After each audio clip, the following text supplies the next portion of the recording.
Hello, and welcome to Rethinking Our History, where we seek to shed a light on events that have been forgotten and covered up, and to make us all question how much do we really know about our history? I'm Felicia. And I'm Ian, and we are here to reveal all the sordid details of history that have been swept under the rug. Get ready to get angry, be curious, and maybe have a laugh or two as we rethink our history.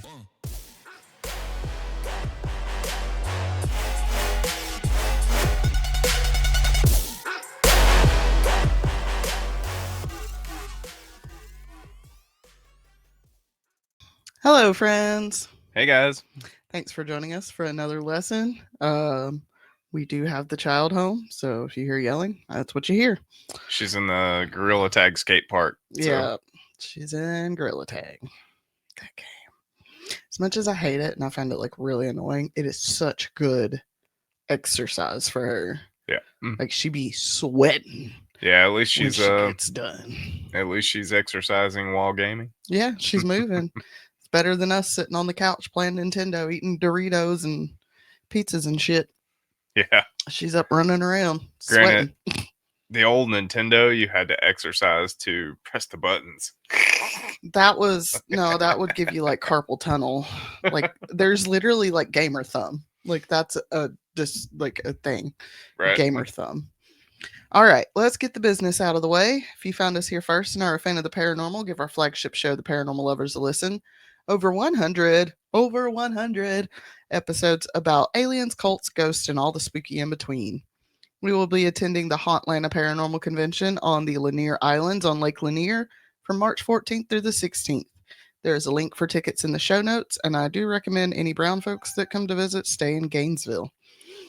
If you would please be so kind, give us a follow and share on social media Facebook, TikTok, and Instagram. Videos of these episodes can also be found on YouTube. To find us on any of these platforms, just search for The Paranormal Lovers in the search bar. If you would like to support the podcast, we have a couple of ways for you to do so. The first is our Patreon at patreon.com/paranormal lovers. There, for just $5 a month, you will get early access to unedited videos of us shows, as well as stickers and other swag. Yeah, I like them stickers. Secondly, we have a merch store at theparanormallovers.threadless.com. And finally, if you have a personal story or topic request, please email us at theparanormallovers@yahoo.com. All right. We're back. We're back. We're back. Took a week off last week. Life gets heavy sometimes, so I'm still adjusting to like being back at work, and it's winter, so we can't get outside, and it's just a lot. But we're trying to prepare for Lake Lanier too. We're trying to prepare for the convention. It's just been a lot. We've been working like crazy. We're getting there. So this week we're back to look at where Ida's life goes from here. Last time we covered her early life, the attack on her newspaper, her subsequent move to Harlem, and her speaking tour in Britain. In 1983, while working on a pamphlet protesting the World's Fair, Ida met Ferdinand Lee Barnett. I'm going to call him Ferd because I don't feel like saying Ferdinand. Ferd was a widower with two sons, an attorney, a journalist, and a civil rights activist. Ida began working at his newspaper, the Chicago Conservator, would later acquire a partial ownership interest, and after the two got married on June 27th, 1895, Ida became the editor. It was not just love that brought Ida and Ferd together. No, they were both journalists and activists in the civil rights movement. Their daughter, Alfreda Margarita Barnett, not Margarita, Marqueter, sorry, y'all, stated in an interview, quote, "The two had like interest and their journalist careers were intertwined," end quote. This was not very common near the end of the 19th century, as women were still expected to perform stereotypical gender roles. But Ida and Ferd were partners, not just at work, but also at home. Ferd brought his two sons into the family, Ferdinand and Albert Barnett, and he and Ida had 4 children together: Charles, Herman, Ida Jr., and Alfreda. And yes, you heard that right, Ida Jr. It was actually quite common during this time for girls to be juniors too. Also, Charles, whose middle name was Aked, got that name from Charles Frederick Aked, a clergyman whom Ida had met during her 93 speaking tour and who hosted her during her 94 speaking tour. Ida began to work on her autobiography in 1928, but then did not finish it. Alfreda edited, Edited. That's such a hard, I don't, it's the T's and the D's and it's hard. And Yeah. published the book titled Crusade for Justice, the autobiography of Ida B. Wells. In the chapter titled A Divided Duty, Ida talked about the challenges of being a working mother. She would travel for her work and bring baby Charles with her. It was hard though, and some people noticed she seemed distracted. And I was like, do they have kids? It's called sleep deprivation. Y'all. As an activist and a mother and stepmother to 6 black kids, Ida took it upon herself to open a kindergarten for black kids located in a room at the Bethel AME Church. As her granddaughter Michelle Duster puts it, quote, when her older children started getting of school age, then she recognized that black children did not have the same kind of educational opportunities as some other students. And so her attitude was, well, since it doesn't exist, we'll create it ourselves, end quote. And that's kind of where the Indigo Roots Network comes from. Yep. It's That's what like, we need to be doing today. it doesn't exist, so I'm just going to create it my damn self. For sure. While Ida was well known and widely praised by those like Frederick Douglass, she faced opposition when he passed, and she should have been the one to take his place. As I said earlier, it was not common for women, especially black women, to take leadership roles. Many people within Ida's own community felt she was too radical and would not pander to the white community. There was also the competition. Instead of coming together and blending the best of their ideas, they competed to get their individual ideas heard. This competition within the community was most evident with the fact that Ida's name was left off the list of original founders of the NAACP. Ida and Ferd settled down in Chicago, and this is kind of why I was like, what do you think about Chicago? Like, the more I learn about Chicago, I'm like, I kind of want to go to Chicago. Yeah. But what about Chicago? I don't know. What about the bullshit they did to the people in Chicago? For real. Like, their home is now on the Chicago and National Historic Landmark registries. From her home base, Ida continued her anti-lynching campaign, protested the World's Fair, was active in the National Women's Club movement, and ran for the Illinois State Senate. Ida joined the National Equal Rights League in 1914. She became the president of the Chicago Bureau.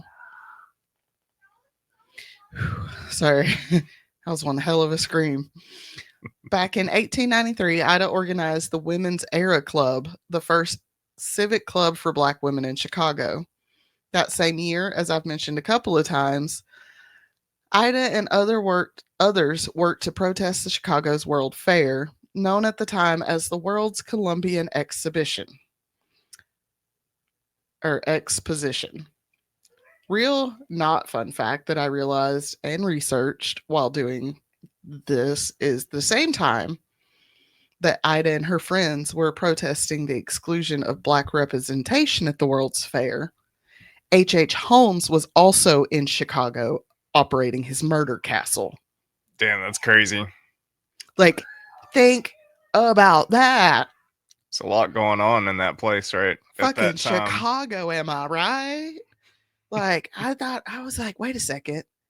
Because I had a book. It was called The Chicago World's Fair of 1983. Mm-hmm. It was a fascinating book, and it talked about H.H. Holmes. I don't remember it talking about Ida, which is like, I'll have to see if I can find a copy and read it again. But when I was doing the research, I was like, wait, World's Fair, Chicago, 1983. H.H. Holmes was in Chicago in the World's Fair. Yep. So at the same time, it was, oh my God, Ida's over here protesting. H.H. Holmes over here killing people. What a small fucking world, am I right? Yeah. Oh, wow. That's like less than, what was that movie? 6 points of Separation. Yeah, something like that. Mm-hmm.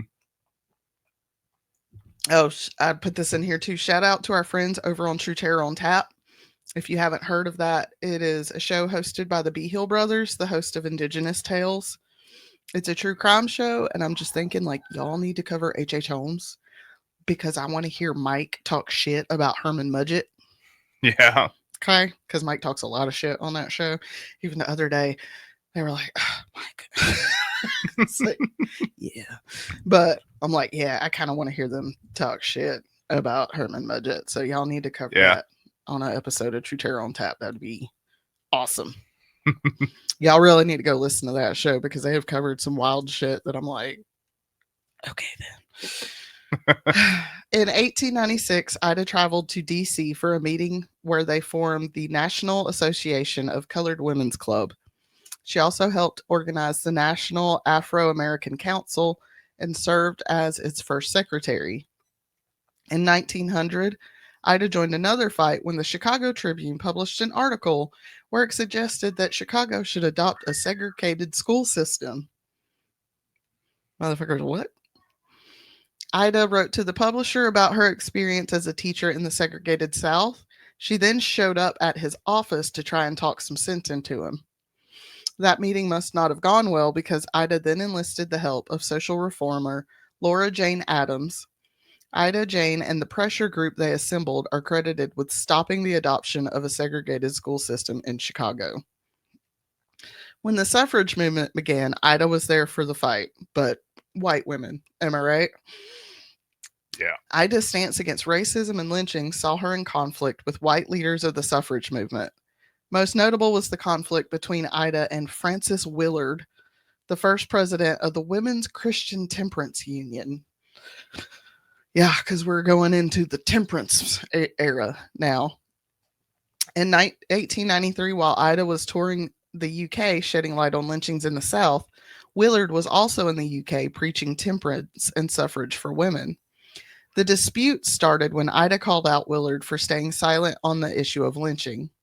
Ida pointed out an interview where Willard actually blamed black people for temperance legislation failing. Quote, "The colored race multiplies like the locust of Egypt," and "the grog shop is its center of power. The safety of women, of childhood, of the home is menaced in 1,000 localities so that men dare not go beyond the side of their own roof tree," end quote. Cunt. And not the fun Australian cunt either. Right. The American, you a cunt. Right. When Willard and her supporter attacked Ida's words, she flipped them back on them. She claimed their criticism was yet another attempt of powerful white leaders to silence a quote unquote insignificant colored woman. She's like, "Well, I'm just pointing out that you didn't say nothing. And then you said that. I don't know why you coming out, just little old me." She said, "Little old me." Well, little old me didn't do nothing. In 1908, Ida Ferd and other members of their Bible study founded the NFL, or the Negro Fellowship League, which I'm like, oh, this makes me hate the NFL even more. Right. Like, they stole the name. They fucking stole it. Hmm. This was the first black settlement house in Chicago. I wonder if it was patented. I don't know. It might be. She was big into patents, wasn't she? No, this was a different. I think you're thinking about the first black lady to ever get a patent. No, I don't think Ida was big into patents. I don't know if they would have been able to trademark the name anyways. Right. Considering it was the 1900s and they were black people. I don't think trademarks started till like later on. Thomas Edison, probably. I don't know when he was around, but. Well, that he was big into patents. And he was big into stealing other people's patents. Stole a bunch of people's patents, but fun fact, you want to piss off some more listeners? Thomas Edison never invented shit. No. He didn't invent a goddamn thing. Everything he patented was somebody else's. Yeah. Oh, I'm gonna get into him one day. Don't you worry. He's a sumbitch. It'd be cool to do a Nikola Tesla episode. I listened to one episode about Thomas Edison and like this camera guy, the man that actually created the camcorder, who got murdered. All right. Settlement houses. Settlement houses were sort of like a community center. People could gather at the house and socialize, hold events, and served as a shelter for young black men who were not allowed to stay at the YMCA. Yeah, because the Young Men's Christians Association was like, not those men. Oh, that's right, because that's right. They don't consider us human. What the hell? I'm still thinking to this day that's part of the problem. That's a big part of the problem, is we were seen as subhuman for so long. Sure. People still don't see us as human. It's like the same thing with women. Like, Yeah, we're just like incubators, you know? like I seen this thing the other day where like they're trying to suppress women voting because like the name, or excuse me, not all women, married women, because like the name on your birth certificate has to match the name of your driver's license for you to vote. And it's like, what the fuck? Like, See, they gonna try and do that shit, and what's gonna happen is all the women are gonna go back to the fucking office and be like, all right, give me my old fucking name back then. yep, Give me my maiden name back then. yep. Like, no offense, I love being a Lindsay. I loved being able to drop my two last names so I wouldn't have no drama between the families. But if I got to go back to being an Ireland Jenkins so I can vote, Right. I will go back to being an Ireland Jenkins so I can vote. Yep. Yeah. The NFL also helped people get jobs and open their own businesses. The NFL was active in the suffrage movement and backed the Republican Party. In 1913, Ida, along with white colleague Belle Squire, created the Alpha Suffrage Club in Chicago. For some reason, my computer auto-corrected that to Aloha Suffrage Club. Aloha. Which, like, that sounds like a badass suffrage club. Aloha Suffrage Club? Just see a bunch of like Hawaiian Sarah, dudes are saying you listening to this? Was it the haka? Yeah. Love watching the although Aloha's Hawaii and the Haka comes from New Zealand, but Right. comes from the Maori people, but Yeah, still, it's like they're all beautiful. I don't care. All those Pacific Islanders are just stunning. Yeah.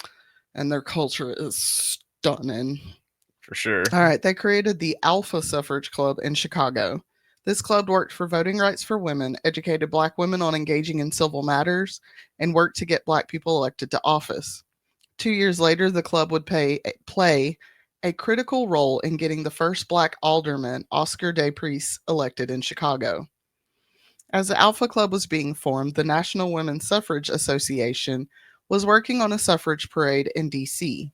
Taking place the day before Woodrow Wilson would be inaugurated, thousands of women would go to D.C. to march for their rights. And this is yet another example of why black women do not trust white women. You know, like, why are you talking so much shit about white women? Well, when Ida and her delegation from Chicago showed up, I think it's just a cat. She's like coughing or something. Oh. When Ida and her delegation from Chicago showed up, they were told that the National Association wanted to, quote, keep the delegation entirely white, end quote. So it's good enough for us to be behind the scenes fighting for our rights. But when it's time for us to actually step up and show people, we're not allowed to. Yeah. They were like, you're going to have a special colored delegation at the back of the line. Bitch, this ain't the bus. We ain't doing this shit. Ida, Belle, and their friend Virginia said, the hell you say? Instead of going to the back of the parade, Ida waited on the sidelines with the spectators. When the white delegation from Illinois got to her, Ida stepped into the group and linked arms with Belle and Virginia and marched like that the rest of the parade. Nice. And if I have to spell it out for you people, black women have been at the forefront of almost every protest and fight for rights. Every single one. And then to be told you're not good enough to walk with the white people, even though you have done just as much, if not more, for the cause, that's just a fucking slap in the face right there. Yeah. We've almost always been on the forefront for women's rights, and to have 62% of white women vote for the man who wants to put them back in the kitchen and us back in the field just leaves a sour fucking taste in our mouth. I still don't know how people get other people to vote against their own best interests. Like, And people are real confused in some comments on social media. Like, we're supposed to work together. We're all divided. Guess what? Y'all voted for this fucking divide. The time of us working together and black women getting the short end of the stick is over. yeah, White women are on their own. yeah. Y'all on your own. Don't ask me for shit. Man, the amount of videos of like, I watch a lot of liberal YouTube. He's on the liberal And, side of YouTube. So the amount of white women that are like, they've been Trump supporters and have voted that way, and then like they're so big into it, and then they're like, why did my food stamps get taken away? My welfare check didn't come this month. I can't get Medicaid for my kid. It's like, And it's oh, like, did the cheetah that you vote I for mean- eat your face? Oh no. yeah, the funniest one is the leopard's eating your face. Like, is it eating your face?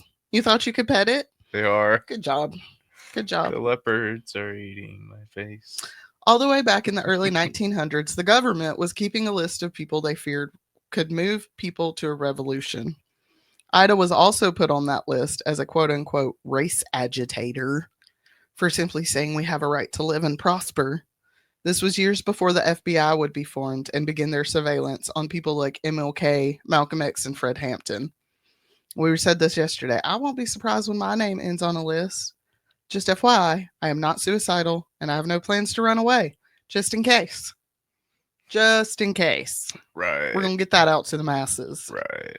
I have no plans of ending my life or leaving. No. Just putting that out there. I got 23 cousins. Y'all better hear this. Remember that one time the one cousin got hurt and the uncles called the cops and they said, if you don't find that man within 24 hours, we will deliver him to you in a body bag. Bring that energy if something happens, okay? For sure. I come from a crazy family. People are like, what? No. Yeah. My uncle said, y'all better find that motherfucker or we will. Yep. I don't have those uncles anymore. I only got like 2 left, but it's all right. Ida brushed off the threat. According to the Humanity Archive, Jerome Fowler, I think his name is, on Instagram. You guys need to go find him. She was like, I'm going to get 2 guns and I'm going to keep doing what I'm going to do. So she got strapped up and she kept working. She would work with people like Marcus Garvey and Madam C.J. Walker. In 1917, Ida wrote a series of articles for the Chicago Defender covering the East St. Louis massacre, where up to 150 Black people were murdered and over 6,000 lost their homes. In 1921, Ida made her first visit back to the South to investigate and report on the Elaine massacre in Arkansas. That's why I was like, I can't go to Arkansas anymore. I've been there once. There was too much cotton for my taste. Yeah, we were in like I ain't going back. crazy part of Arkansas. It wasn't even like we were in Memphis and we were staying in Arkansas at the KOA, like 5 minutes across the state line. Yeah. The cotton was so uncomfortable. There was cotton fucking everywhere, y'all. It was just floating around through the air. I was like, Arkansas ain't for me. Today is believed that at least 100 Black people were murdered. Some estimates say several hundred. In 1924, Ida ran for, but lost, the presidency of the National Association of Colored Women. She lost to Mary Belthane, who they said was more diplomatic. What they meant to say is she was willing to pander to a white man's ego. Mm-hmm. In 1924, Ida organized the Third Ward's Women's Political Club. In 1928, she tried to become a delegate for the Republican National Convention, but lost to Oscar Day Priest.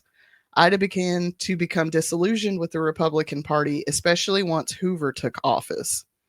Hoover had no love for Black people and went out of his way to whitewash the party and discredit up-and-coming powerful Black leaders. We talked about this with the FBI, which is crazy to think that Ida was still alive around the same time that Fred Hampton was born. Mm-hmm. Like, think about that. This shit wasn't that long ago, folks. Nope. I'm sure she's real proud of Fred. Oh, I bet. Also, probably real fucking pissed that he was murdered at 21 in his bed beside his pregnant girlfriend. I'm sure. Oh, excuse me, y'all. In 1930, Ida ran as an independent for a seat in the Illinois Senate, but lost to Republican candidate Adelbert Roberts. But even with this defeat, Ida still stood as an example for Black women that they could use their voice to fight for their rights. She is hands down the icon for Black feminism. Ida died of kidney disease on March 25th, 1931 in Chicago. There are several awards that have been established in her name by different organizations, such as the National Association of Black Journalists, the Coordinating Council for Women in History, and the University of Louisville, just to name a few. In Chicago, you can visit the Ida B. Wells Museum to learn more about her life, as well as the Ida B. Wells Barnett House in Holly Springs, Mississippi. In 1941, the Ida B. Wells homes were built as a housing project in South Chicago. They would be demolished in 2011 as gentrification took over and feelings about housing projects were changing. Because we all know how not fucking great the housing projects were in Chicago. Yeah. Y'all want to know some fucked up history if you don't already? The Candyman movies were actually based off of a real life crime that happened in these projects in Chicago. Yeah. It wasn't supernatural, but there was a motherfucker crawling through a damn mirror to kill somebody. Nah. Yeah. Sorry, that shit fucks me up. That shit really fucks me up. The thought of Right. somebody crawling through your goddamn mirror Mhm. and murdering. Bruh. In 1988, Ida was inducted into the National Women's Hall of Fame, and in 2011, she was inducted into the Chicago Literary Hall of Fame. There are so many more honors and monuments to this great woman. So many, if we tried to name them here, we would literally be here for like an hour. Right. You can find them all on her wiki page linked below in the show notes. I feel somewhat ashamed that I didn't know about this woman before I began this research. I feel like if I had known her when I was younger, my life could have been different. Sure. I had wanted to be a teacher, but school for that seemed daunting at the time. Ida shows us that it does not take a degree to teach. No. Ida simply living her life and doing what her heart tells her is right is a lesson we should all take something away from. White supremacy wants us to ignore the truths of its violence and depravity so that it can lurk and grow in the shadows and affect anyone who gets too close. The only way to stop it is to bring it into the light and let people see how ugly it really is. In her own words, quote, "The way to right wrongs is to cast the light of truth upon them," end quote. So what do you think about the life of Ida B. Wells, Bill? It's amazing. There's so much stuff on Google, like so many pictures, writings, drawings, like biographies. The life this woman lived, like she was, what, 69-ish when she passed away, around 70. I'm tired just reading everything she did in her life. And she had like 4 kids, 2 step kids. She had a whole bunch of kids running around. She definitely lived a full life. She did like the most with her life. And I'm like, I need that motivation, that I don't know. My problem is like, I want to be like Ida. I want to do things like Ida. I just don't know how to go about doing them. And I can't find people who are knowledgeable and going about doing them that actually want to help me do them. Right. So I don't know. We'll get there. Yeah. All right. Well, folks, we hope you found this episode enlightening and inspiring. May we all be Sure. brave like Ida in the face of overwhelming adversity. 'Cause, For like, sure. the federal government was coming after her, and she was like,